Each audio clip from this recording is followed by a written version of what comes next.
तुमच्या मोलाच्या सहकार्यानंच आम्ही गाठलाय 30 लाख सबस्क्रायबर्सचा नवीन टप्पा। तुमच्या कामाची प्रत्येक बातमी साम टीव्हीच्या डिजिटल प्लॅटफॉर्मवर आजच लाईक, शेअर आणि फॉलो करा।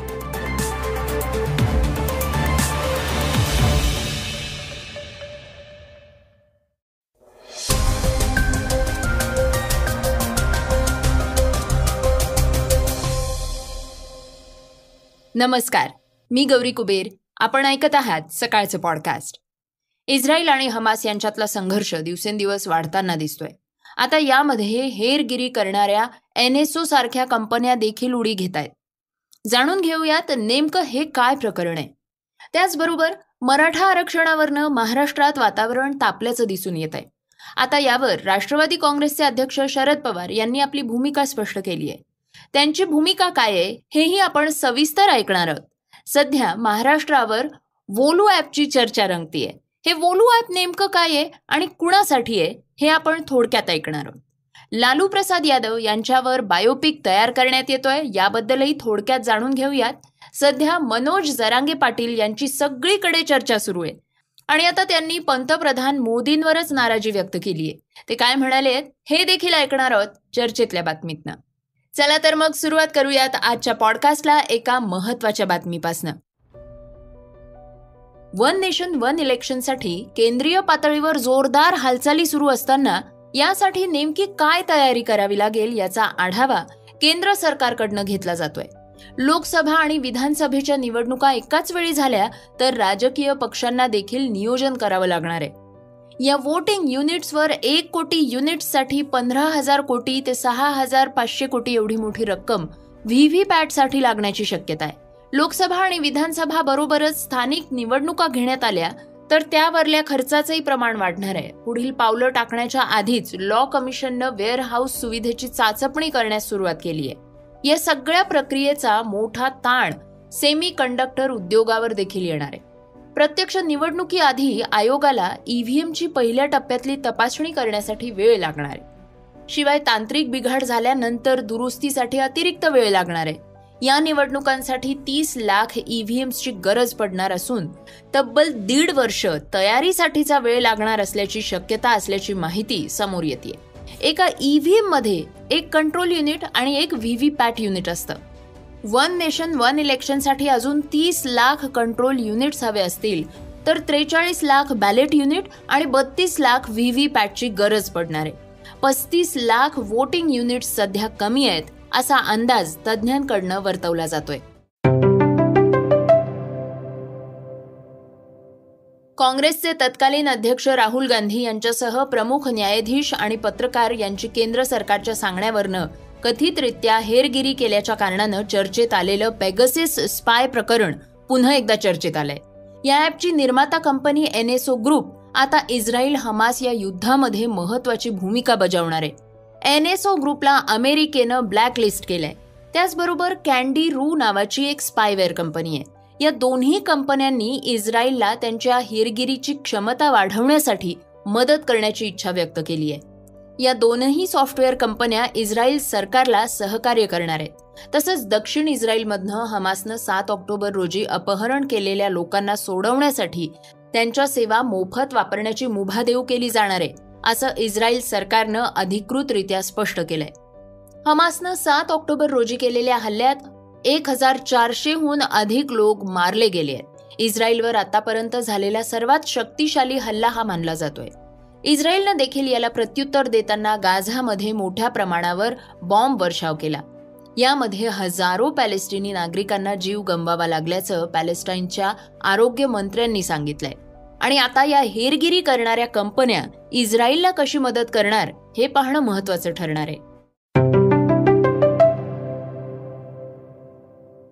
श्रोत्यांनो, सध्या मराठा आरक्षण आणि मनोज जरांगे पाटील यांच्या चर्चा सातत्यानं होताना दिसतात। आता राष्ट्रवादी काँग्रेसचे अध्यक्ष शरद पवार यांनी देखील यावर आपलं मत व्यक्त केलंय। मराठा आंदोलक मनोज जरांगे पाटील यांनी सरकारला वेळ दिला पण त्यांच्या मागण्या मान्य झाल्या नाहीत। सरकारनं त्यांच्याशी संवाद साधला पाहिजे अशी भूमिका राष्ट्रवादी काँग्रेसचे अध्यक्ष शरद पवार यांनी मांडली आहे। शरद पवार यांनी जरांगे पाटलांच्या उपोषणाचं समर्थन केलंय। जरांगेंनी सरकारला 30 दिवसांची मुदत दिली होती. 30 दिवसात काम होईल असा विश्वास मनोज जरांगेंना देण्यात आला होता. त्यामुळे उपोषण करणाऱ्यांना आता दोष देता येणार नाही, असं शरद पवार म्हणाले आहेत. उपोषण करण्यापूर्वी जरांगे म्हणाले की मुख्यमंत्री एकनाथ शिंदेंनी मला 40 दिवस वाट पाहायला सांगितलं होतं, जेणेकरून सरकार मराठा आरक्षणाबाबत निर्णय घेऊ शकेल. परंतु त्यांनी कोणताही निर्णय घेतलेला नाहीये. माझ्या गावी आमरण उपोषण करण्याचा निर्णय मी घेतलाय, असं जरांगेंनी स्पष्ट केलंय.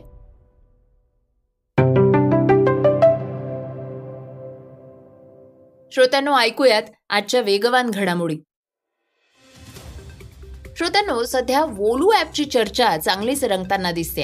हे वोलू ॲप मुंबईतल्या महिलांच्या सेवेसाठी हजर झालेलं आहे. गेल्या अनेक वर्षांपासून प्रवासात किंवा कामाच्या ठिकाणी अनेकदा महिलांना स्वच्छतागृहासाठी अनेक समस्यांचा सामना करावा लागत होता. आता या वोलू ॲपद्वारे महिलांना शहरातलं त्यांच्या सर्वात जवळ असणारं स्वच्छतागृह शोधण्यास मदत होणार आहे. महत्वाचं म्हणजे हे वोलू ॲप 5,000 मुंबई पोलीस दलातल्या महिला कर्मचाऱ्यांना मोफत वापरता येणार आहे. आता भविष्य काळामध्ये या ॲपचा वापर हा कॉर्पोरेट आणि प्रायव्हेट सेक्टरमधल्या महिलांना देखील होणार आहे, असं म्हटलं जात आहे. राष्ट्रीय जनता दलाचे सर्वेसर्वा चारा घोटाळा फेम लालू प्रसाद यादव कायम चर्चेत असतात. कधी त्यांची विधानं तर कधी त्यांची खास बिहारी बोली. आता मात्र त्यांच्या आयुष्यावर चित्रपट येतोय. या चित्रपटावर गेले 5-6 महिने काम सुरू असून सुप्रसिद्ध दिग्दर्शक प्रकाश झा यांच्या प्रोडक्शन हाऊसतर्फे त्यांच्या चित्रपटाची निर्मिती करण्यात येणार आहे, अशी माहिती समोर आली आहे. चीनच्या शेंझऊ 17 या अवकाश यानानं गोबीच्या वाळवंटात असलेल्या प्रक्षेपण केंद्रावरनं चीनी अवकाश स्थानकाच्या दिशेनं उड्डाण केलंय. लॉंग मार्च 2F या प्रक्षेपकाद्वारे उड्डाण केलेल्या अवकाश यानाच्या माध्यमातनं चीननं अवकाशवीरांचं आतापर्यंतचं सर्वात तरुण पथक पाठवलेलं आहे. विश्वाचा अभ्यास करण्यासाठी एक नवीन दुर्बीण चीन अवकाशात पाठवणार आहे. अवकाश गंगेचं निरीक्षण करणं आणि त्यांचा नकाशा तयार करण्याचं काम ही दुर्बीण करणार आहे. भारतातल्या एकदिवसीय विश्वचषकाच्या ढिसाळ नियोजनावरनं आधीच BCCIवर टीका होतीये. आता त्यात कोलकातामधल्या ईडन गार्डन स्टेडियमची बाहेरची भिंत कोसळलीये. पहिल्या सामन्याच्या 2 दिवस आधीच ही घटना घडली होती आणि आता या भिंतीच्या डागडुजीचं काम सुरू आहे. श्रोत्यांनो, वेळ झाली आहे आजच्या चर्चेतल्या बातमीची. मराठा आरक्षणाच्या मागणीसाठी मराठा आंदोलक मनोज जरांगे पाटील हे पुन्हा एकदा आमरण उपोषणाला बसले आहेत. राज्य सरकारला मराठा आरक्षणाचा निर्णय घेण्यासाठी देण्यात आलेला वेळ संपल्यानंतर जरांगे पुन्हा आंदोलन करतायत. या दरम्यान काल पंतप्रधान नरेंद्र मोदी हे शिर्डी दौऱ्यावर आले होते. यावेळी मोदींनी मराठा आरक्षणावर कुठलंही भाष्य केलं नाही. यानंतर मनोज जरांगे पाटील यांनी राज्य सरकारवर तसंच पंतप्रधान मोदी यांच्यावर भाष्य केलंय. ऐकूयात ते काय म्हणाले. परवा जे मुख्यमंत्री आणि उपमुख्यमंत्री दिल्लीला गेले होते, पंतप्रधानांना त्यांनी मराठा आरक्षणाच्या बाबत सांगितलं असं वाटलं होतं. परंतु पंतप्रधानांना मुख्यमंत्र्यांनी आणि गेलेल्या उपमुख्यमंत्र्यांनी मराठा आरक्षणाच्या बाबत आणि महाराष्ट्रात एक मोठा लढा उभा आहे याबाबत सांगितलं नाही, अशी शंका आहे. जर मुख्यमंत्र्यांनी आणि उपमुख्यमंत्र्यांनी पंतप्रधानांना दिल्लीला जाऊन आरक्षणाबाबत सांगितलं असेल तर मग पंतप्रधानच जाणून बुजून काल बोलले नाहीत का, अशी पण शंका आहे. मुख्यमंत्र्यांनी आणि उपमुख्यमंत्री आणि पंतप्रधान काल पंतप्रधानांनी कसल्याही प्रकारचा मराठा आरक्षणाचा विषय घेतला नाही.